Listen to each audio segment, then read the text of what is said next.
Hello everyone, my name is Amber. Welcome back to my channel, Amber Reads Romance. I am here with another weekly wrap-up. I have 9 books, I think, to go over, so let's go ahead and quickly get started with my weekly reads.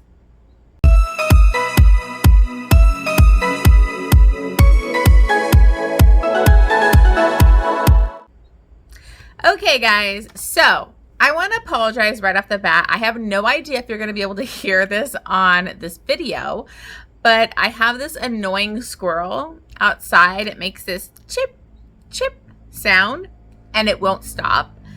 But I need to get this filmed.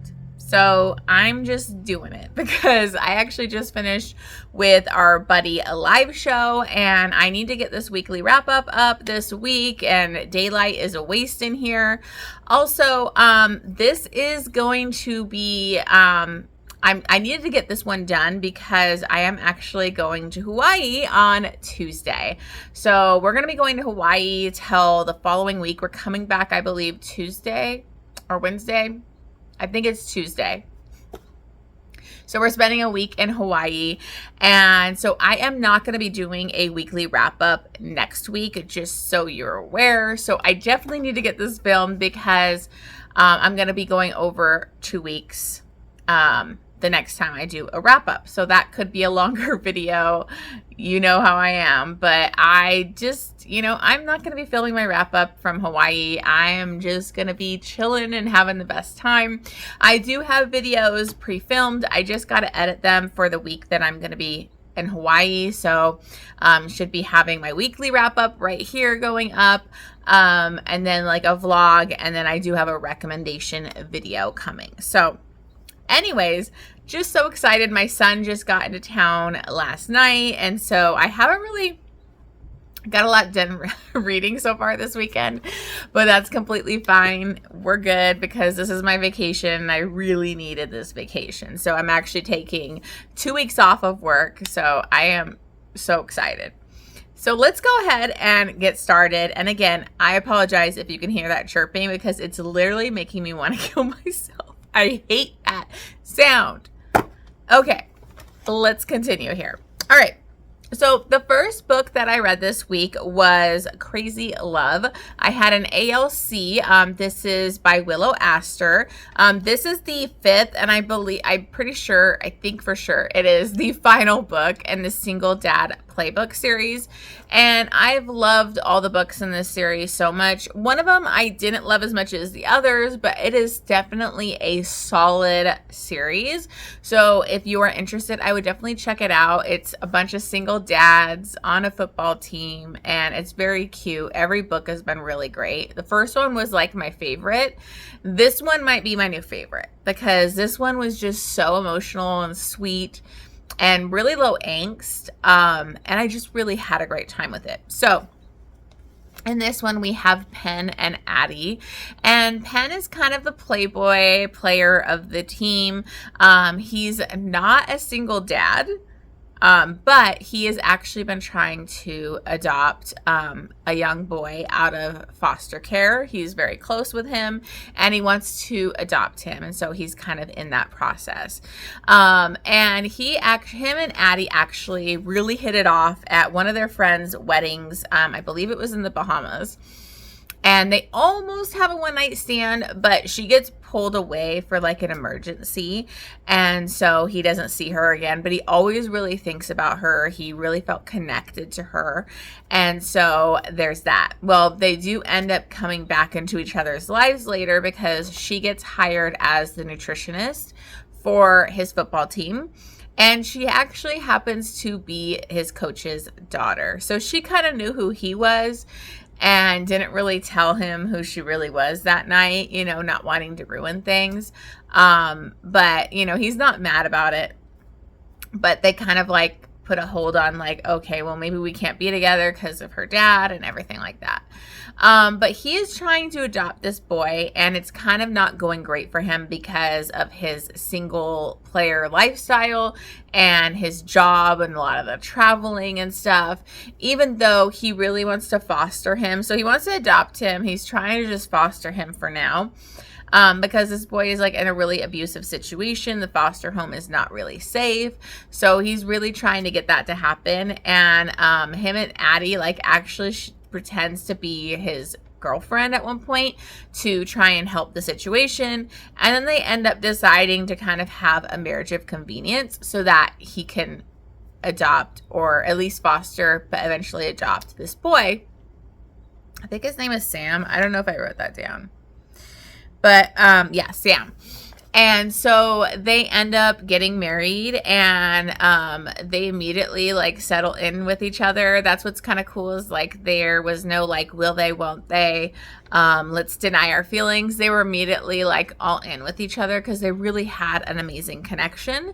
And so they start to just be together. And then it quickly becomes this big found family, which I just really loved.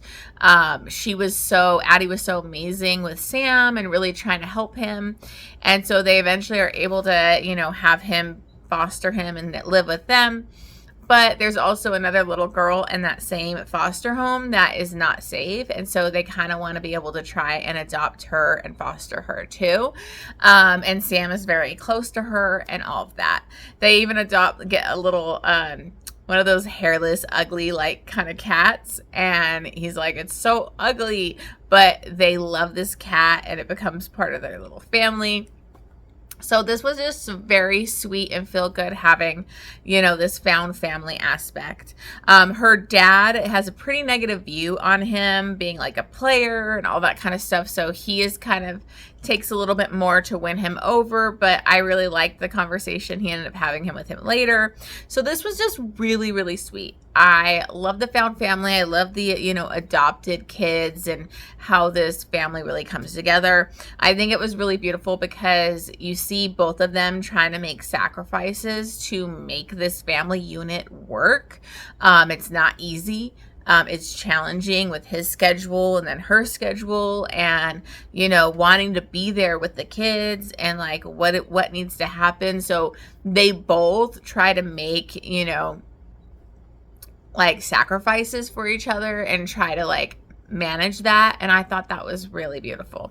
So this one was narrated by Connor Craze and Vanessa Edwin, and I really loved it. So this one was a 5-star read for sure, and I gave it 2.5 chilies. So I definitely recommend that series. I listened to all the audiobooks, and they were all fantastic. So just so appreciative that I got to listen to those, and I would definitely check those out. Okay. So I had another ALC, and this one was Axe-Identally Married, and this is by Daphne Elliot. This is the 3rd book in the main Lumberjack series.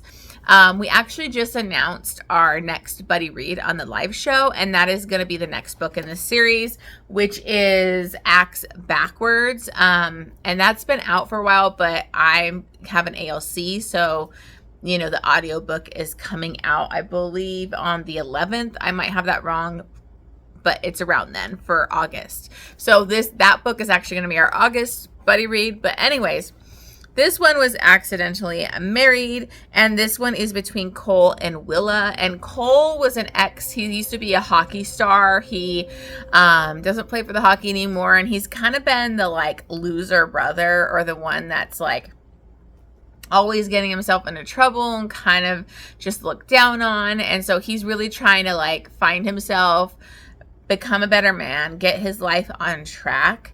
And Willow is actually a doctor. She has come home to kind of take over her dad's practice for the small town. I don't know for sure. I can't remember what happened, but he's like healing. And so she basically took over his clinic, his doctor's office, and so she's got a lot on her plate. So what ends up happening is they are at like a friend's celebration for like their wedding out in Vegas, and you know, she's feeling a certain way, she's kind of down on things, and Cole is like really down, and he wants to like kind of lift her up on this trip. She is a curvy plus size, you know, woman, but she owns her body. And I really love that. She was not like, oh, I don't have anything wrong with me, but not like tearing herself apart either.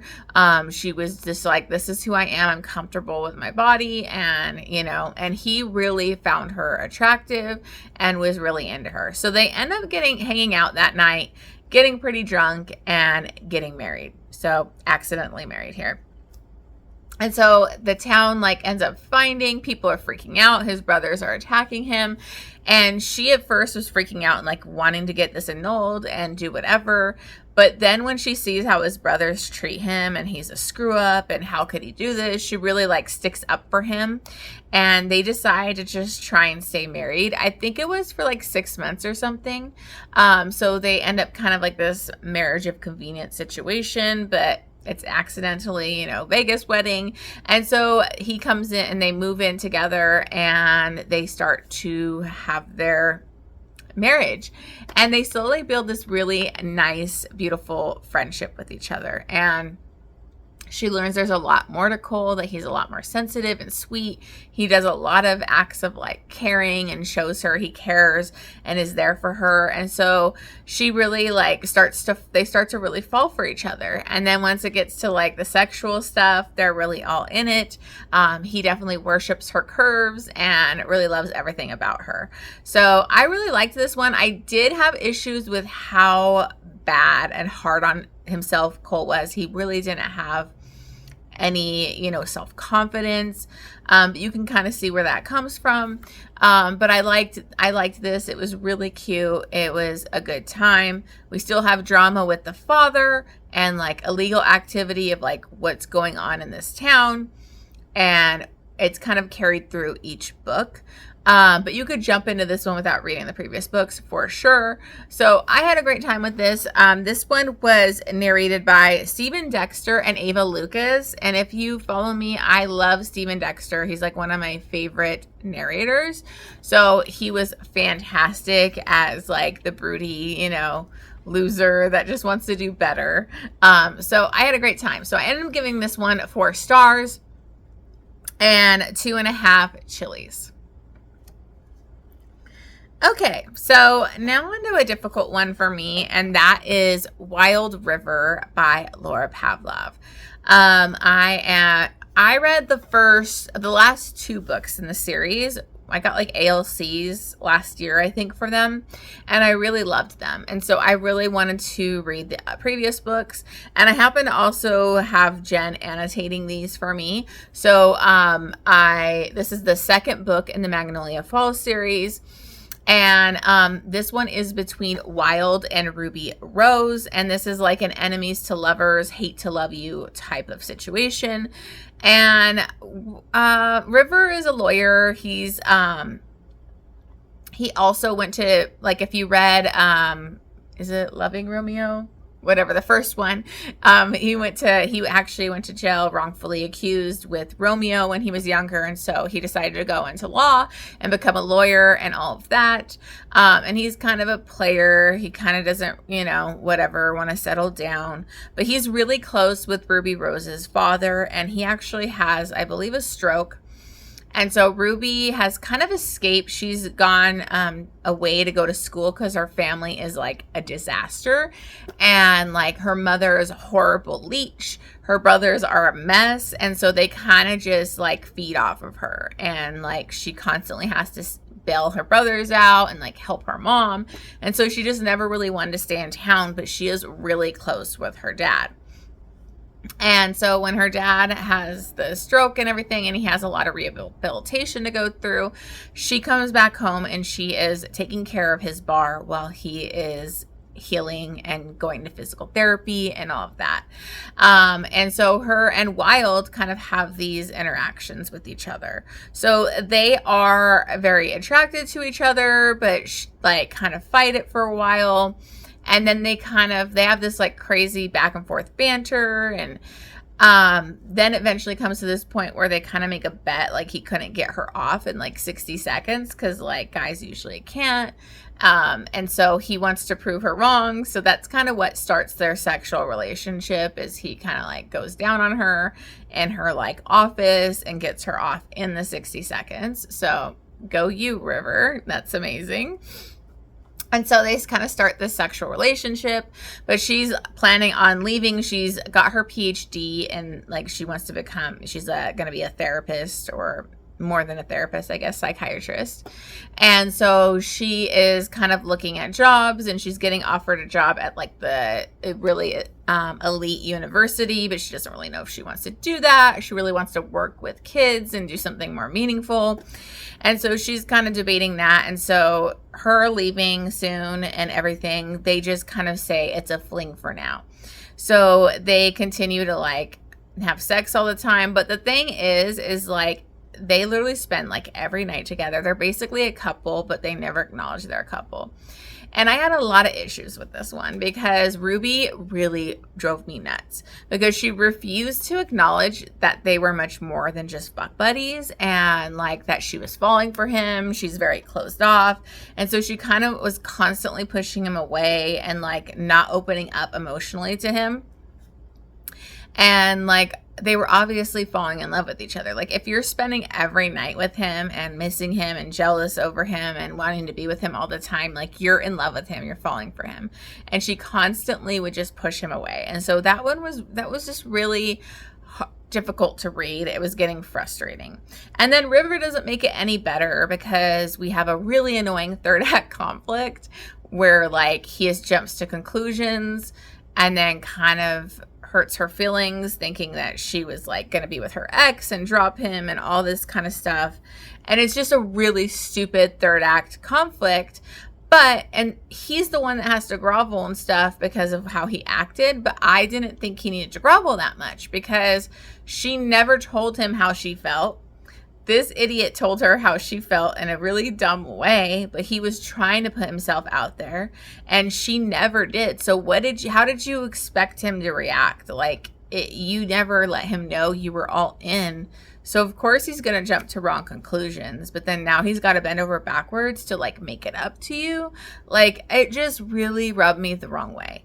So unfortunately I felt really bad, because I love this series, but I just didn't like this couple. I didn't really connect to them as much. There were some really good moments in here. I love Cutler, our beefcake, our little kid. He's just the sweetest. I love seeing Romeo and his woman together and like even deeper in love, and how things are going that way. So, I mean, there were some really good stuff with them, some sweet moments, but Ruby just drove me nuts through like the entire book. So this took me like multiple days to get through, and it's not even like that long. I think it's like 330 pages or something. Like, it's not that long, but it took me forever to get into it. So I ended up giving this one 3 stars, which I felt really bad because I love Laura Pavlov, but this couple just really didn't do it for me. And then I gave it 2.5 chilies. Okay, so then I listened to an audiobook. I have been saying I want to read more Bauer forever. I loved You and Me. That one was my first book by him, and I still haven't read more from him. So I happened to look him up on Libby, and there was an audiobook available, and it was Enemies of the State. This is the first book in the Executive Office series, and this is about a romance, an MM romance, between the President of the United States and one of his Secret Service agents. So I thought that was really interesting. So I ended up listening to this on audio, and I will say I'm not really into all the politics, so that was on me. Of course, this is going to be a political book. This is more of like a romantic suspense too. It's a lot of suspense elements and stuff going on with all the politics and threats and things like that. So some of the book was a little slow for me because it was a lot about the politics and conspiracy and things going on. So I wasn't as invested in that, but the romance was amazing. So In this, we have President Jack Spears, and he is a newly appointed president. He is a widower. He lost his wife like a long time ago. I think it was like 10, 15 years ago. And she was in the military and she died in combat. And so he really wanted to do something good. And so he actually, started doing things in the political fields, and then he became the president. And so he is single, he's a widower, and then we have Ethan, and he's like the head of his like secret service agents, and he is gay, he's out gay, and he's attracted to the president, but you can't like build a relationship or be with the president. Obviously that's taboo. It's not okay when you're in charge of their safety. And the president is just having a hard time adjusting. Now he's so cut off from like real life, so sheltered, and he like just really wants a friend. And so he starts to try to befriend Ethan, and Ethan is like letting the lines blur a little too much with their friendship, which his other Secret Service agents are like, what are you doing? Like, you can't cross the line. You're getting too close to the president. It can't be personal. It has to be only professional relationship. But he's just very attached to him, and they have a beautiful friendship.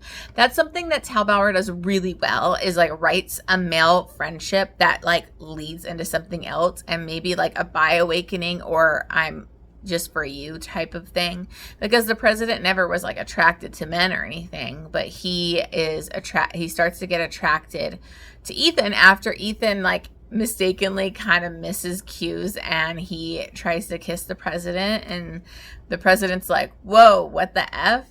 But that opens the floodgates to the president of like thinking about him sexually. And so he ends up kind of saying, hey, like, I want to try this with you, but they have to do it in secret, obviously, because he's the president and he's a Secret Service agent. So they kind of start a secret relationship. But there are dangers at play. There's stuff, of course, the president's life is in danger.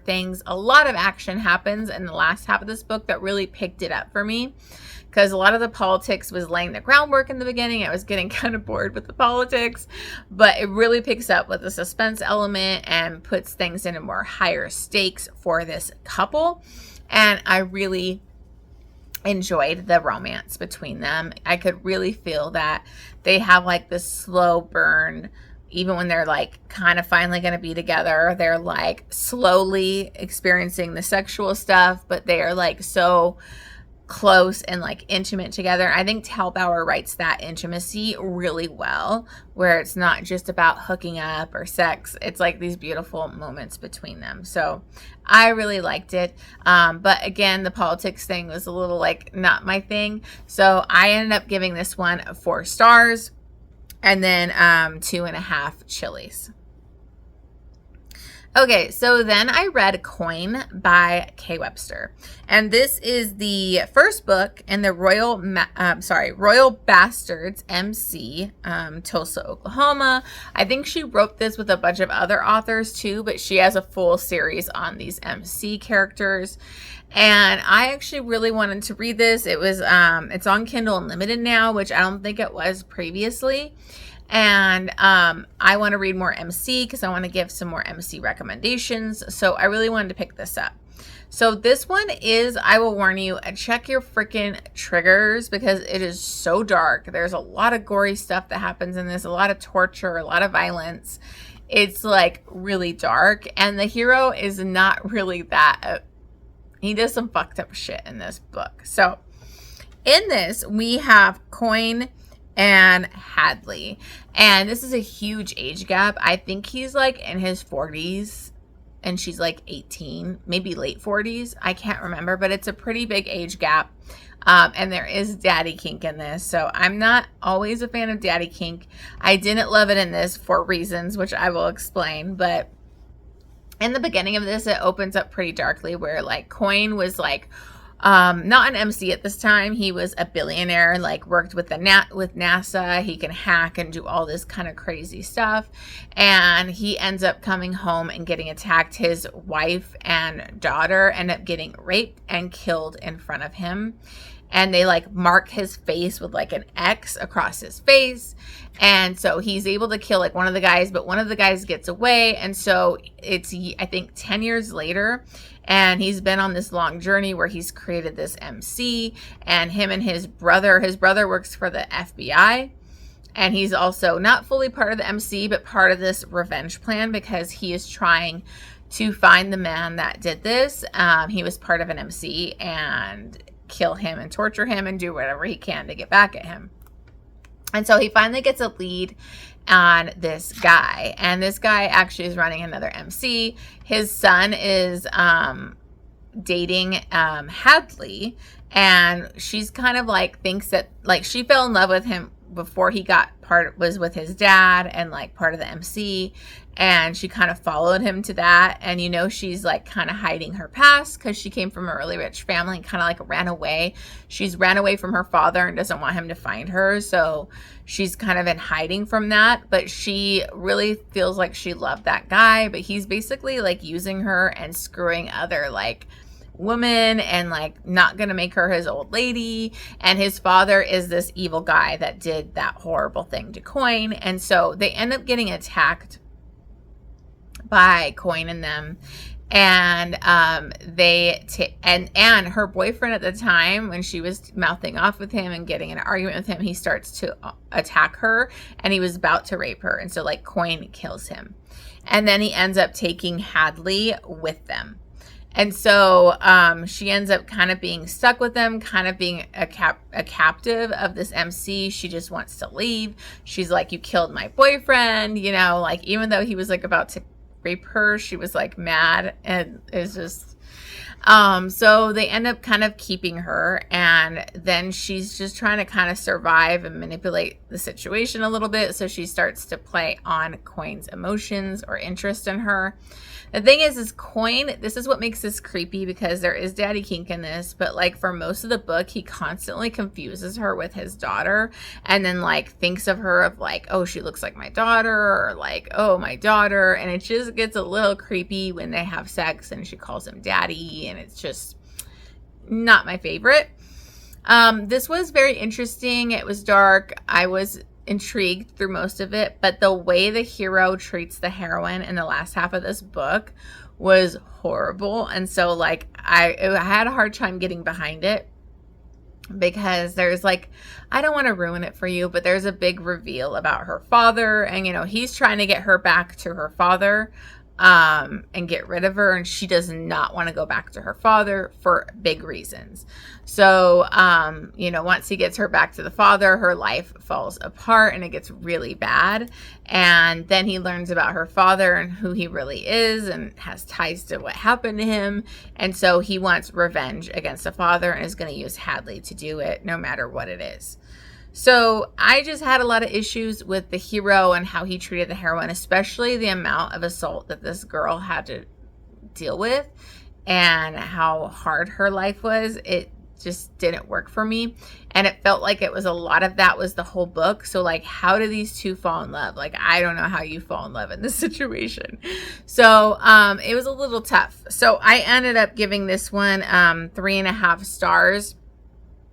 And then 4 chilies. There's like a lot of butt play, dubious consent, rough sex, breath play, like all this stuff. A little bit of breeding. So it's got a lot of kinky stuff in it, and it takes it to another level. But there is a lot of torture, gruesome torture, like some of the worst torture I've ever read in a book. So it is get gory and a little gross. So I am still intrigued, though. I still kind of want to continue, because I do find the other MC characters interesting, except for I can't talk, especially Dragon, who's like kind of like the unhinged wild one. So I will definitely continue, but just check your triggers, because there is a lot of dark content, and one of the biggest triggers is sexual assault. She does have previous sexual assault. There's like, you know, on-page stuff, so just be aware there's a lot of it in here. So it is dark. Okay. All right, so then I had a couple AOCs by Lauren Blakely. Now, these books have released, like, and I think the audiobook, they had a previous audiobook many years ago, but she has actually redone the audiobooks with duet narration with a full cast. And so I signed up for these ALCs. I was really excited to get it because I haven't ever gotten any of Lauren Blakely's like previous ALCs. So, or like arcs. So I was really excited. But the first one is, so these two books are in a duet, okay? And so the first book is Nights with Him. And this is the first book in the Joy Delivered duet. This one is between Jack and Michelle. And this is a very erotic romance, okay? Like this is a lot of sex and a lot of like them falling in love with each other through their sexual relationship. So just know that. It's super spicy. And it's a lot of sex. So anyways, Jack is the CEO of a sex toy company. So there you go. And he had a fiance, and she died tragically, and he has a lot of guilt about that, and he hasn't really moved on. So he's kind of looking to get therapy. He actually meets Michelle at a bar one night, and they have this insane one-night stand. It's crazy hot, amazing connection. But then he shows up as her new patient, and she's like, I can't see you because we hooked up. This is unethical. I can't see you. So she immediately refers him to someone else, but he is so into her and he doesn't want to stop seeing her. So he kind of proposes like a 30-day fling for them to really just hook up all the time, be friends with benefits, just have a good time with each other for 30 days. She didn't really want anything more with him because he knows he has issues from his past, and he's like not really able to commit, and she doesn't want to open up herself to be with somebody and then be heartbroken. I think she was part of this other series too, because she mentions being in love with her best friend, and it was this unrequited love for many years, and she had a lot of heartbreak from that, and so she doesn't want to put herself in any kind of situation where it's going to be like that. So that's kind of why she goes along with this 30-day fling. Of course, feelings are going to come into play. They hook up a lot. They spend a lot of time together. He's a billionaire. He takes her on really extravagant, dates, and it's just, they have a lot of amazing connection in this book. So it was very spicy. Again, his issues with his past come into play, and him being able to commit or, go there with her. And so that's kind of like the third act conflict that we have going on. But I really enjoyed it. I thought it was good. It was very spicy. The narration was very well done. This one had, again, it's duet narration with an entire cast. And this had Ryan West and Rose Dioro as like the main two characters. And then it also featured JF Harding and Samantha Brentmore. So the audiobooks were really well done. It is super sexy, so be careful where you're listening to it. I was listening to it at work, and it was fun. So I ended up giving that one 4 stars, and I believe 4 chilies, because there is some butt play, lots of toys used, edging, all the fun stuff in that one. Okay, so then the second part of that duet is Forbidden Nights, and this is about Jack's sister, that is Casey, and Nate. Now, Nate is actually her brother's best friend. They've known each other for years, and she has no idea, but like Nate has been pining after her for years. So he's also a billionaire. I think he owned like hotels and stuff, if I'm remembering correctly. But she ends up kind of going to this pitch this other guy on a job, and she kind of thinks he's flirting with her. She's feeling him, but her previous boyfriend gave her a lot of hang-ups about like how she always has to be in control. She is the CEO now because what happens in the first book, but she ends up taking over as CEO of that sex toy company. So she's doing like a business thing with this guy, and she wants to he wants to kind of meet up with her in like a month or something, I think it was. And so she really wants help figuring out how to like give up control. And so she actually asks Nate to be kind of like not lessons in seduction, but lessons in submission. So she wants to learn how to be dominated, to have the guy take control in the bedroom. And, you know, he's more than happy to help her with that. This man has been pining after her for years. He's super into her. And she never really went there with him in her head that way, you know, but once they start to do some of this BDSM, Dom sub type of dynamic. This one is super kinky too. Again, it's another erotic romance. Although I do think it was a little bit more because he actually had been pining after her for years, and it's like a friends to lovers situation, not just sex to start out with, but it is very hot. It is very spicy. There is toys used in this, BDSM, you know, all that good times. So once they start getting sexual, like, you know, he's falling really hard. He does have some issues. His ex-wife had cheated on him, and he still like hasn't fully moved on, or he gets very angry about it. So that's kind of tough on her. You know, no, like he hasn't moved on. He needs to move on from that. But they are so sweet together. They go on like a trip together. They're completely hooking up and doing crazy stuff together, and so it's a great time. So you know, eventually she falls in love with him, and he's finally like gonna get the girl. And I did love this because the brother like didn't even care, and I really love it when it's not this over the top drama when like the brother finds out, just to add the conflict. Like the brother didn't care. He was happy that they were happy together. So I really enjoyed this one. I gave that one 4.5 stars and 4 chilies. And then that was narrated, duet narration, full cast by Sean Masters and Andy Eloise. And then it did have the JF Harding and Samantha Brentmore again. I don't think I've ever read anything by Andy. Listened to her before, and I thought she did a really great job. Sean Masters is always super sexy, especially in these dominant sex scenes. It was hot. So those, I believe, are coming out on the 15th. So if you are interested in checking those out, she is re-releasing brand new audios for those. Okay, so then we had our buddy read. We just did our live show today, so I will try to remember to link that below. So if you want to see our thoughts on the buddy read, make sure you check that out. I will just briefly mention it here.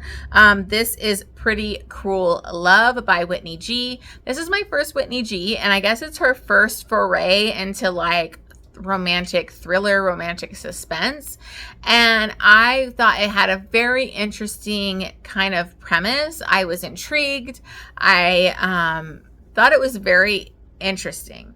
I do think it was too short. It was like maybe 200 something pages. And I think if it was a full length book, it would have been better, because I think she could have fully fleshed out the characters and kind of not rushed the ending a little bit.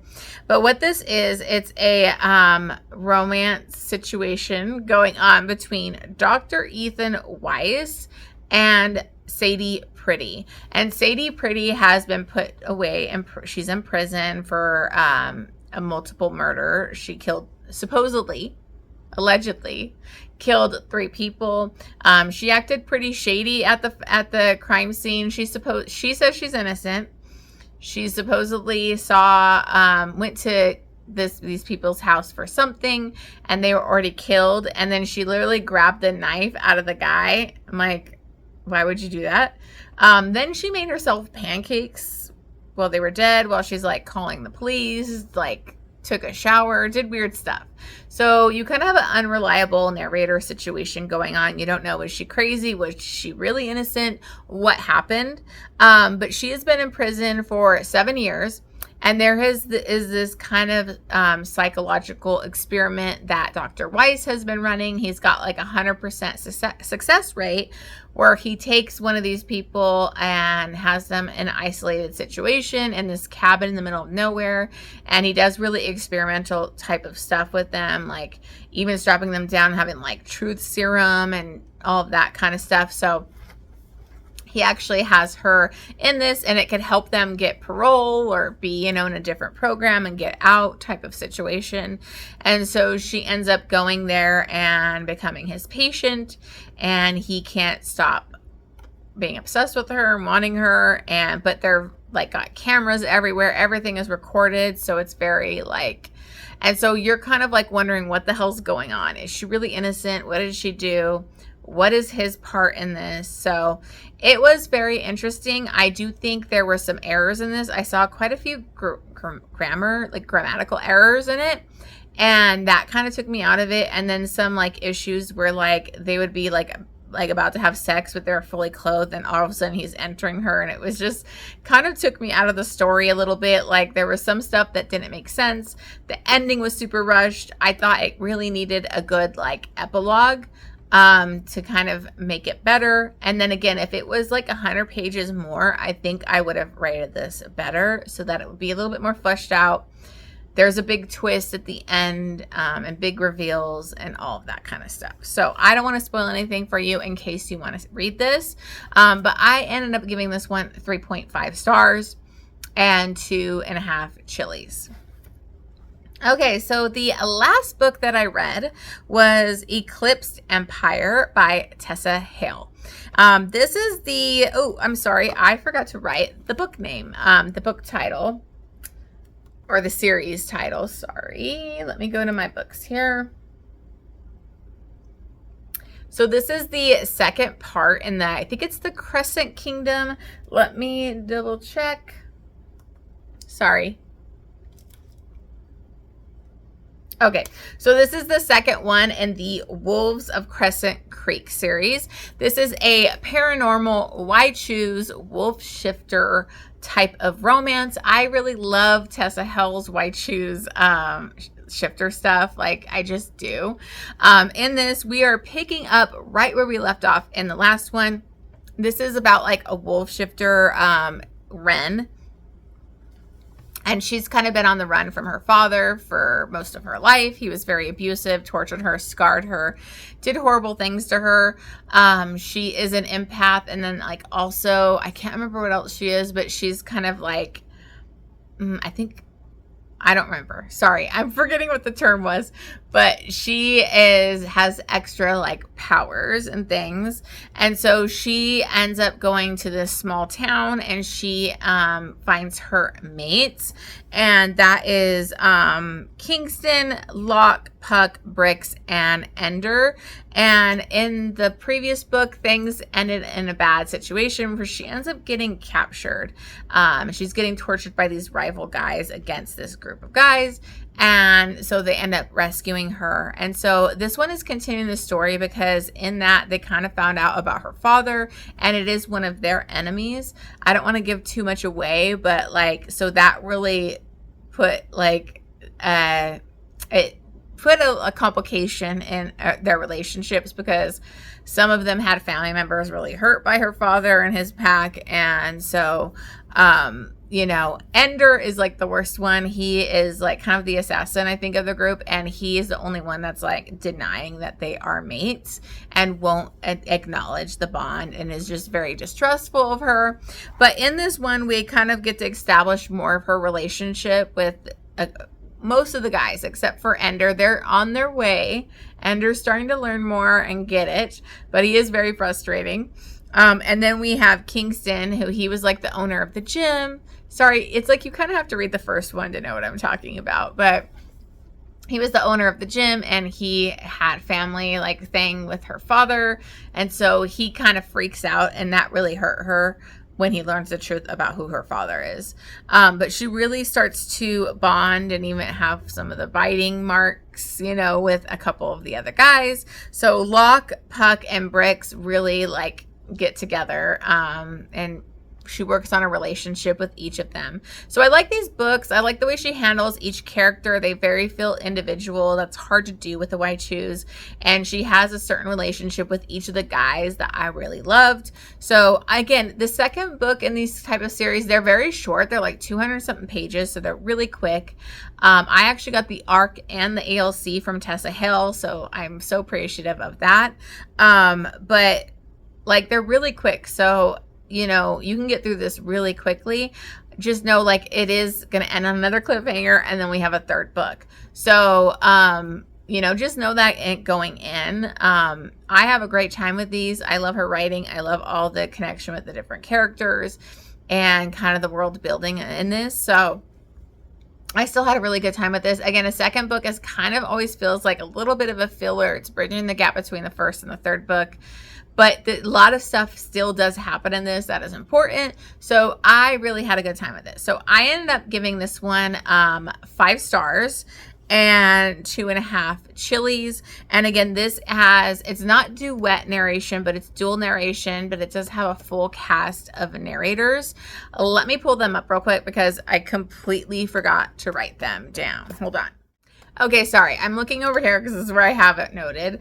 But we have Vanessa Moyen, Connor Craze, Jason Clark, J.F. Harding, Teddy Hamilton, and Shane East. So it's a great audiobook. Fly through it. They're very quick, fun reads. So I really have a good time with this.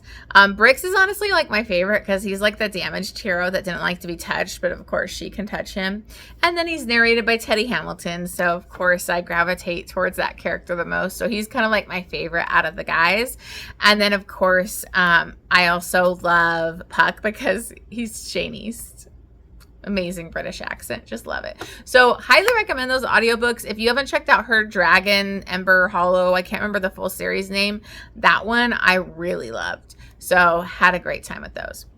All right, guys. So those are all the books that I read.